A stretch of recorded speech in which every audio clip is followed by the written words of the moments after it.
Hi students, today we're doing lesson 1.3 and it is on adding integers. Okay, there are two conditions in adding integers. You can either have the same signs or you can have different signs. So we're going to talk about those two conditions and what to do when you're adding those.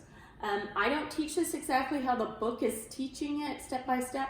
So you can, if you don't understand the way I'm teaching it, you could go through your book and you can read through it and maybe that will help you with it, okay? So we're gonna go through their examples, but I'm gonna teach it a little bit differently than they do. Okay, so we're just gonna start with an example. Since we're just adding, we don't have any definitions or anything like that. So our first example, example 1, in your book it looks like this. They put what looks like a plus sign in front of the number. Okay, that's a positive sign. Later on, they drop that positive sign. They just want to show you that both of these are positive numbers. Remember on the number line that we created in the last two lessons, positive numbers are on the right of 0, and the negative numbers are on the left of 0. So these are both positive numbers. That means both of these numbers have the same sign. These are called signs, positive or negative later on. And when you have the same sign, all you're going to do is add up these two numbers. 3 plus 2 is 5. And then you're going to use the same sign. So it would be a positive 5. Now, I did that positive sign because these were positive, but we're about to drop all that. Okay, if it does not have a sign, it is a positive number. Okay, let's go on to example 2. So on both of these examples, we are doing ones that have the same sign. Okay, remember I said they may have same signs or different signs. So on example 2, we have -1 plus -3. Also, these parentheses are basically just to help you know that the negative stays with this 1 and the negative stays with this 3. Okay, later on, sometimes those are dropped. Sometimes the book has the parentheses and sometimes they don't. Okay, so when we're writing positive and negatives, we try to keep those negative signs up top so that it doesn't look like a minus sign, but we'll talk more about the minus and all that later on. Okay, so both 1 and 3 are negative, so that means they have the same sign. If they're both negative, you're going to add them together. So 1 plus 3 is 4, and then you use the same sign, so that's negative. Okay, so both of these were the same type, and we're going to write out our rule. So rule number 1, in addition and adding integers, I'm just going to put add integers. Okay, this is the rule. If the signs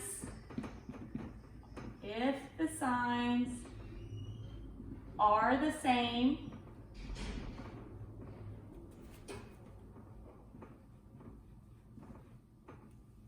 comma, if the signs are the same, what are you going to do? We just talked about it on both of these.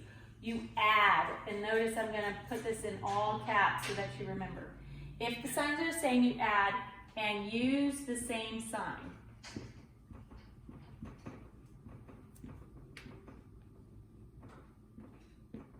Okay, so that's rule number 1. And so what I want you to do is take your pencil and box it. You can put some stars around it. Okay, this is important that you start it with this one. So a couple of things to remember. If they're the same, you add and use the same sign. Okay, so underline those things also. The thing that helps you remember this. Signs are the same, you add and you use the same sign. If it's positive, you're going to use a positive sign. If they're both negative, you're going to use a negative sign. That's going to change in the second condition that we're going to do, and that's if our signs are different. Okay? So if you don't have this all written down, hit pause, get it all written down, and then come back to the video. Okay, hopefully you have that all written down, and now we're going to move on to the second type of problems you're going to see.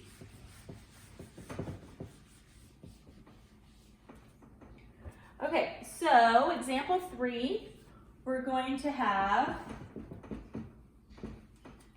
+3 plus -2. Okay, so these are different now. Now we have a different condition. Instead of these signs being the same, we have different signs. One's positive and one negative.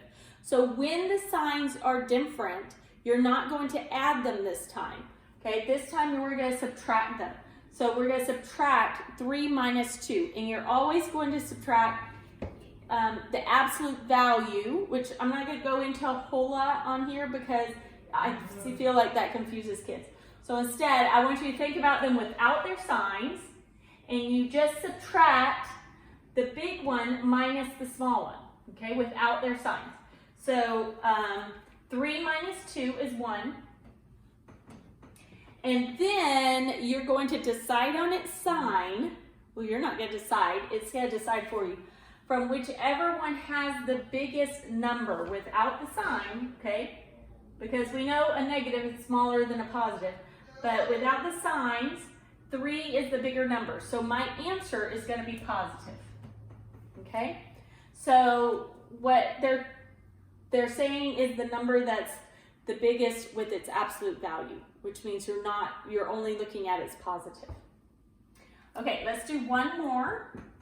And then we're going to do a few, you're going to do a few on your own. Well, then we'll talk about the rule, and then you'll do a few on your own. Okay, if I had, actually, I'm going to change this example, even though what they have in the book. I'm going to change it from what they have in the book. Okay, positive 5 plus -7. Okay, so these have different signs. Okay, they're not the same like our first two. These are different signs. So we're going to subtract.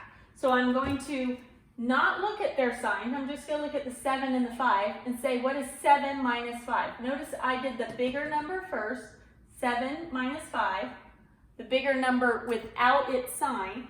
So 7 minus 5 is 2. And then I'm going to use the sign of the bigger number. So -7 is the smaller number, but I'm saying just of the numbers. Which one's bigger? 7 is bigger, so I'm going to use its sign because it's bigger, okay? So this is -2, okay? Usually when we're in class, I would show them something like this to help them do it. We usually do this in class with some little manipulatives that you get to mess with. And if I have 5 positives and 7 negatives, then you go like this. What is 1 positive and 1 negative make? Okay, if I had 1 positive and 1 negative, that would make 0. So this is 0, right?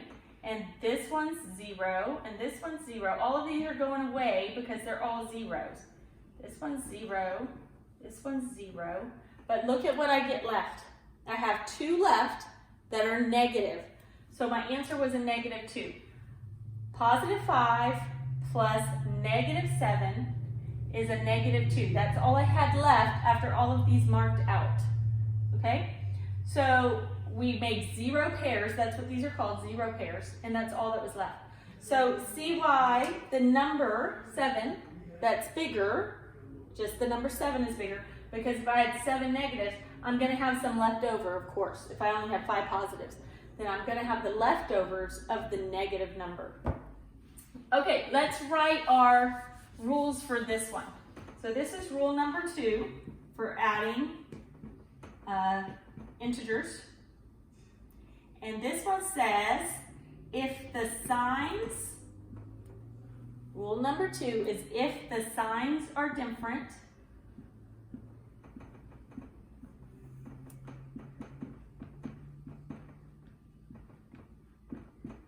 comma, being your grammar teacher today too, if the signs are different, what did we do? What did we do on here?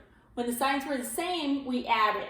But on these two, when the signs were different, we subtract. I want you to write that in all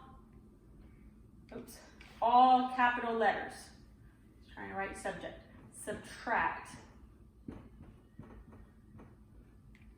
Okay? And then after you subtract, what do you do then? You subtract and use the sign of the, and I just write of the bigger number, but it's really of the bigger absolute value number, of the bigger number, okay? So remember, you're not looking at the signs when you're picking out the bigger number. You're just looking at the numbers, okay? So let's box this one. You will probably need to come back to these two rules later on, okay?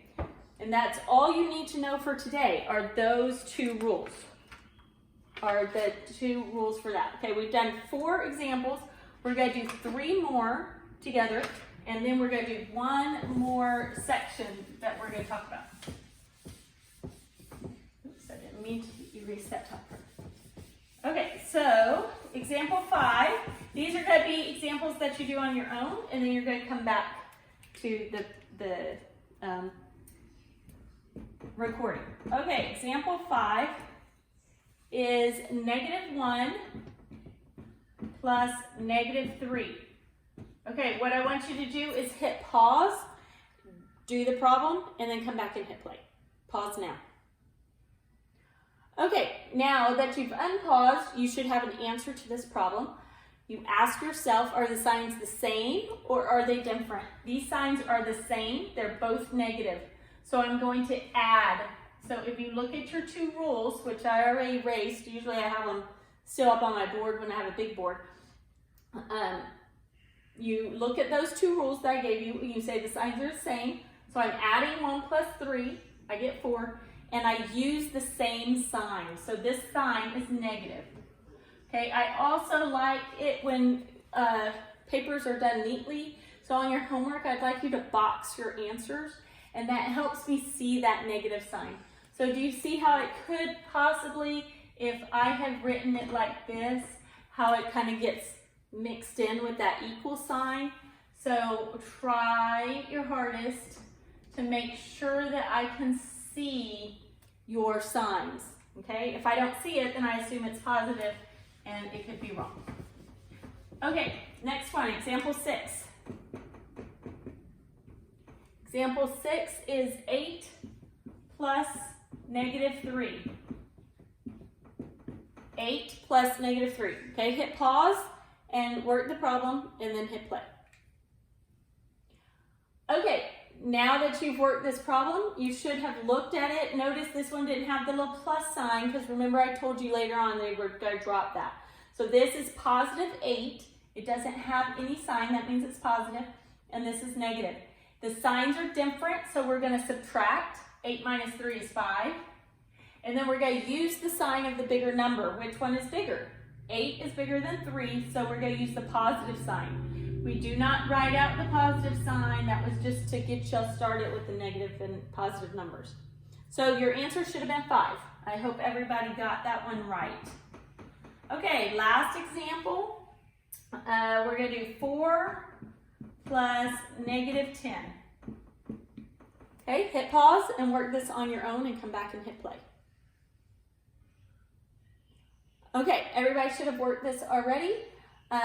Ask yourself the 2 questions. Are my signs the same or are they different? These are different. I have a positive and a negative. So what do I do when they're different? When they're different, I subtract. So I'm going to take 10 minus 4 is 6. And then I use the sign of my bigger number. 10 is bigger than 4, so I'm going to make my answer negative. And there's my answer. Okay? So these are how you add integers. Okay, tomorrow we're going to be learning how to subtract integers, so you really need to be able to get down the adding before we start going into subtracting. Okay, next part of the class is we're going to learn some properties. So this is almost like a separate lesson, and it's something we're going to be talking about in almost every lesson after this in algebra. So properties, okay, there's a whole bunch of properties in algebra, and a property is an equation or a statement that's true for any value of the variable. So these are just things that are true in algebra. And so we're going to learn 4 of the properties today. Okay, the first one is commutative property. Commutative property.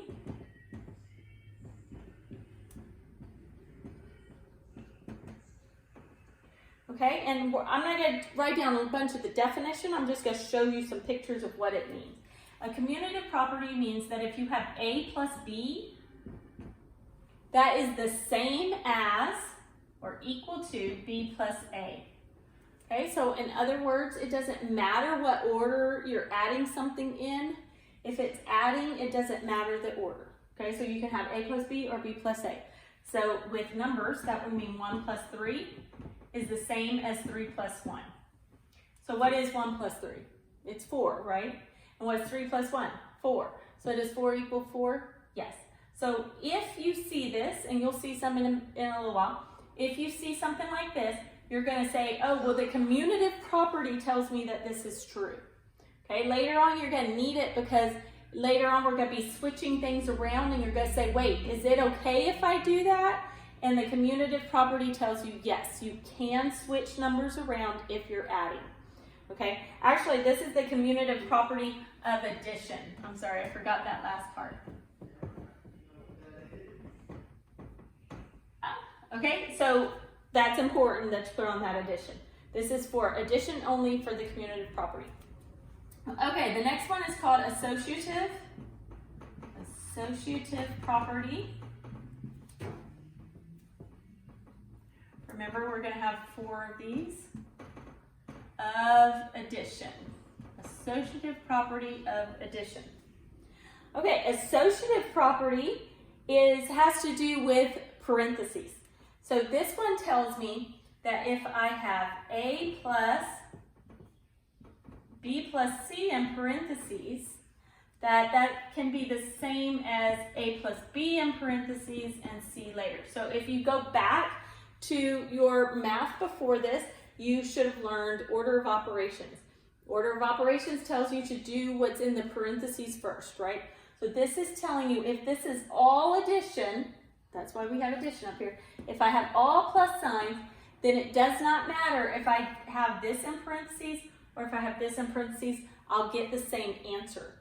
So let's test that and see if that's true. So what if I had 2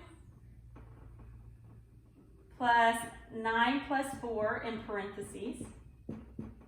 Okay, and over here I'm going to take the 2 plus 9 and put that in parentheses and then put the 4 on the outside. Okay, so see how my numbers are all the same, 2, 9, 4, 2, 9, 4. All I did was switch my parentheses. So let's check this and see if it works. Okay, if I had to do my parentheses first, this would be 9 plus 4 is 13. So I'd have 2 plus 13, right? That's 15. Okay, but over here, if I did the parentheses first, I would have 11 plus 4, and that is also 15. So did those equal the same thing, no matter where my parentheses were? Yes. Now this only works when I have it all addition all the way across. No multiplication is in there. This is telling me that I can move my parentheses to a different spot.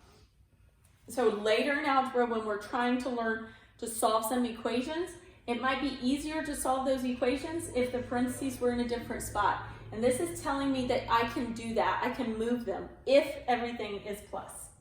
Okay? Okay, 2 more properties. So commutative is changing the order, A plus B or B plus A. And associative is changing the parentheses. Okay, so remember those 2, what type of those there are. So in today's homework, they're going to show you some problems and you're going to pick which property it is. Okay, last 2 properties is additive identity. Additive identity. So again, this is a additive identity property.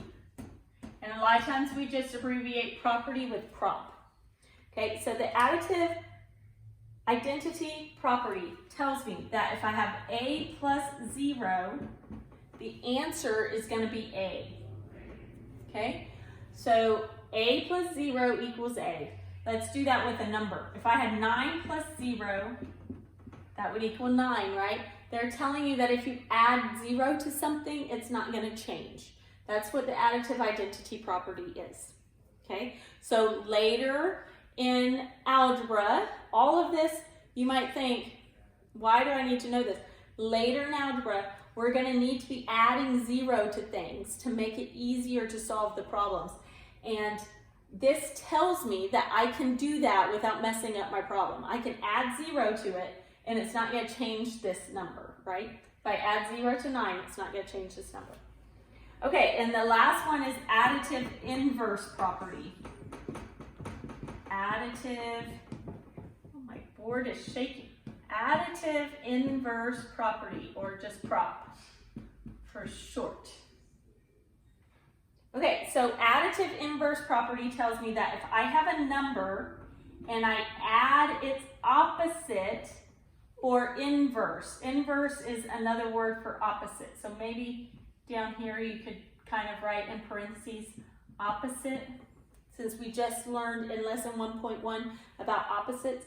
If I add its opposite, then it's going to equal 0. Okay? So this tells me if I have 3 plus negative 3, that's going to equal 0. Okay? And we didn't talk about that earlier when we were doing addition with signs that are different. If I had this problem and I did my signs are different, I'm going to subtract. 3 minus 3 is 0. Okay, and then what were you supposed to ask yourself after that? What sign do I use? I'm going to use the sign of the bigger number. Well, neither one of these is bigger, right? 3 and 3 are the same. So what sign do I use, positive or negative? Well, 0 does not have a sign. It's not positive and it's not negative. So it makes sense that it doesn't have a sign because you can't pick one of those signs. You don't write anything, but you would never say positive 0. Okay, that's not, 0 is not positive and it's not negative. It's just, it's nothing, it's 0. Okay, so here's all my properties. And in today's assignment, it's going to ask you something like, it will say, what is the property when you see this? Okay, negative 5 plus 0 equals 5. And it will say, what is the property? So you're going to look at your notes and you're going to go through the 4 properties and you're going to notice that adding that 0 and it's staying 5, and you're going to write on your homework, this is additive identity property. Do you see how I abbreviated it? Additive identity property. You can do that. You can abbreviate them. This would be add in, or in with the V, prop. And then the other ones would be commutative is COM, prop, and associative is ASOC, prop. Okay, so you can abbreviate them when they ask you in the homework. Okay, that's it for today. And tomorrow we will be doing subtraction with integers. Thanks.